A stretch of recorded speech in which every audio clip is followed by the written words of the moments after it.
Plusieurs lignes de la parole mènent à une seule ligne, celle de la vérité éternelle.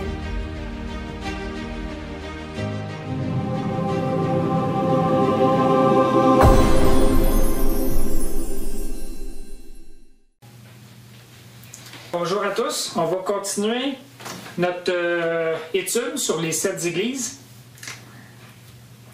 Dans le fond, on était rendu aux 3 prochaines églises, dont Thyatire, Sardes et Philadelphie.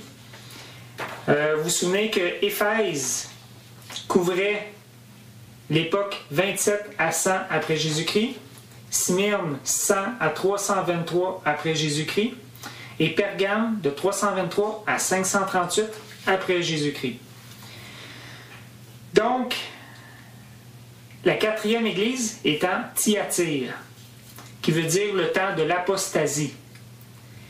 Ce n'était plus nécessairement la persécution romaine, mais maintenant la persécution de Rome, mais catholique. Thyatire veut dire sacrifice de contrition. En fait, Thyatire couvre presque 1000 ans d'histoire de l'Église. On parle de 538 à 1798. Dans l'histoire, cette époque est connue sous le nom de Moyen Âge. Et ça a été un moment où la Bible fut mise de côté. Ce fut un temps d'effroyable apostasie, représenté par l'influence d'une mauvaise femme, Jézabel, sur l'ancien Israël. Jézabel symbolise l'apostasie de cette époque. Elle prit des proportions immenses et plongea le monde chrétien dans le Moyen Âge, alors que la superstition et les traditions supplantèrent les enseignements de la Bible.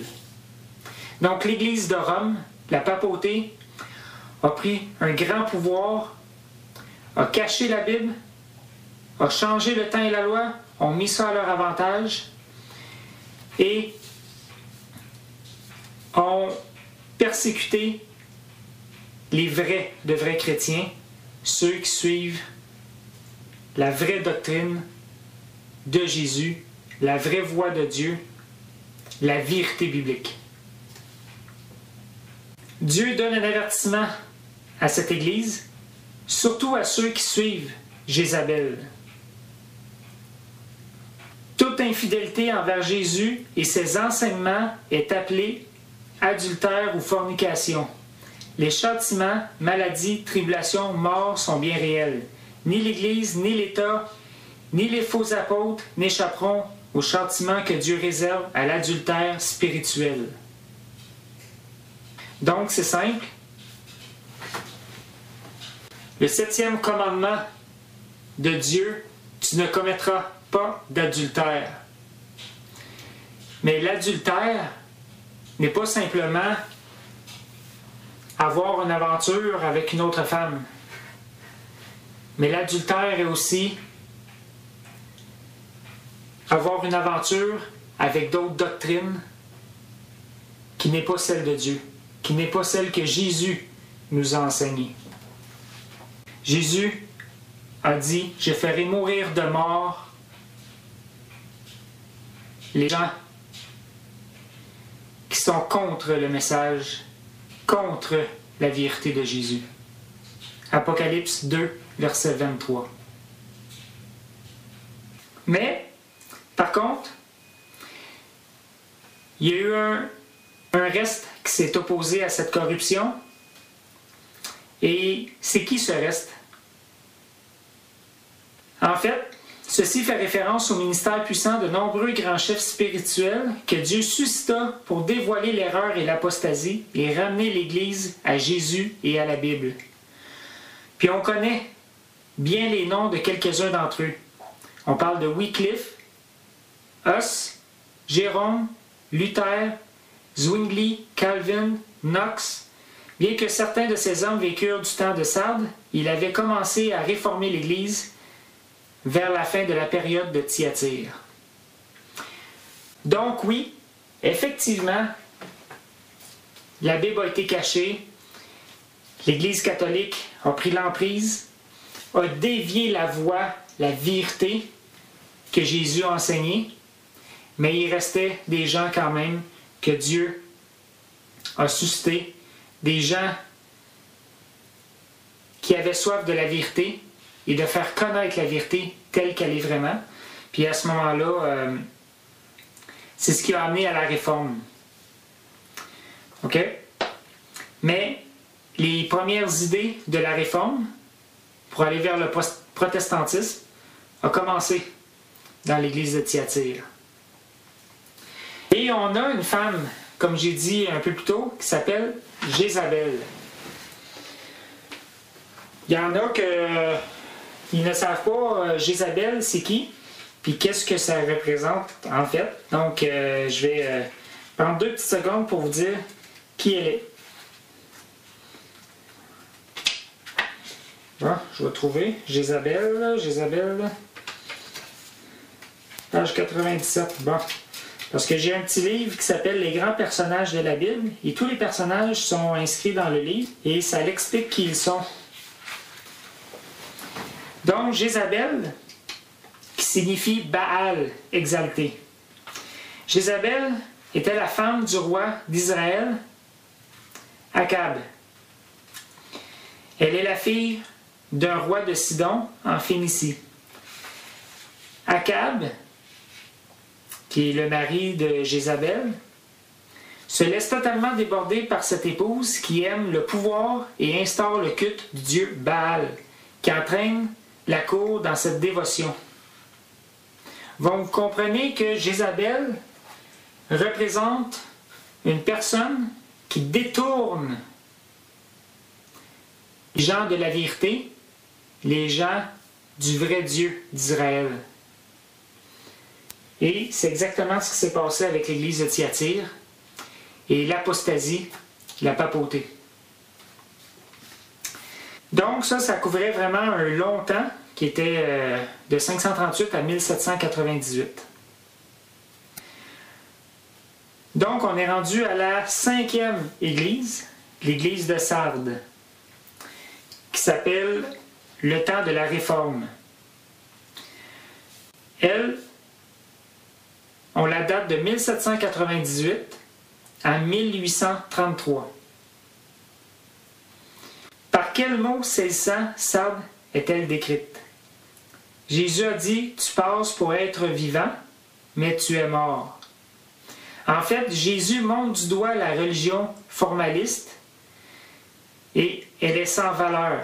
Paul la décrit comme ayant l'apparence de la piété, mais reniant ce qui en fait la force. Et Sardes s'étend sur la période chrétienne, de 1798 à 1833, et c'est le moment crucial de la Réformation, alors que des hommes de Dieu remplis du Saint-Esprit secouaient le monde par leur message.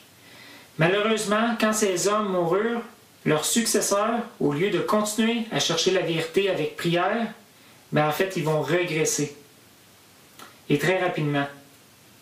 Et cette leçon solennelle nous concerne aussi aujourd'hui. Il faut continuer de chercher la vérité et d'obéir à la vérité. Et c'est à ce moment-là que les bénédictions de Dieu vont remplir nos vies. Sardes était proche de la mort. Donc Sardes, c'est une église où oui, il y avait des chrétiens, oui, il y avait l'image d'être bon et juste, mais ce n'était pas le cas. Mais il y a au moins une chose qu'on peut dire, c'est que dans cette église, il y en a certains qui ont travaillé fort pour continuer à propager la vérité et la sagesse de Dieu, comme elle est. La prochaine église, et la dernière de cette capsule, c'est l'église de Philadelphie, le temps du réveil. L'église de Philadelphie est de 1833 à 1844. Et son nom est littéralement « amour fraternel ». La période de Philadelphie, qui couvre 1833 à 1844, naquirent et s'étendirent les mouvements de missions étrangères. Les sociétés bibliques américaines, britanniques et autres furent organisées. De grands prédicateurs revivalistes comme Wesley, Whitefield apparurent sur la scène. L'étude des livres de Daniel et de l'Apocalypse provoqua le plus grand réveil religieux depuis la Réformation. Jésus n'adresse aucun reproche à cette Église. Donc c'est assez incroyable.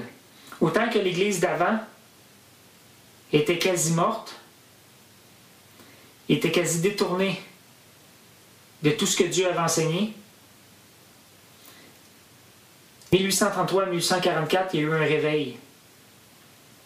Dieu a suscité un réveil.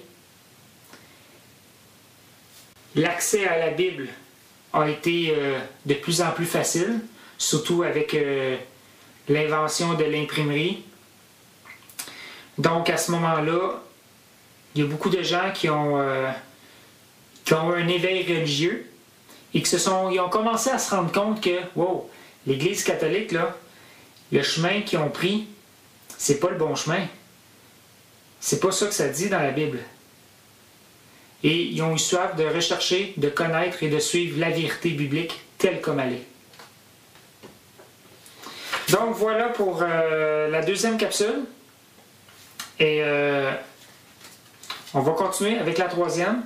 Et la troisième se concentre vraiment sur l'Église de Laodicée, notre Église à nous aujourd'hui. Merci d'avoir écouté cette vidéo.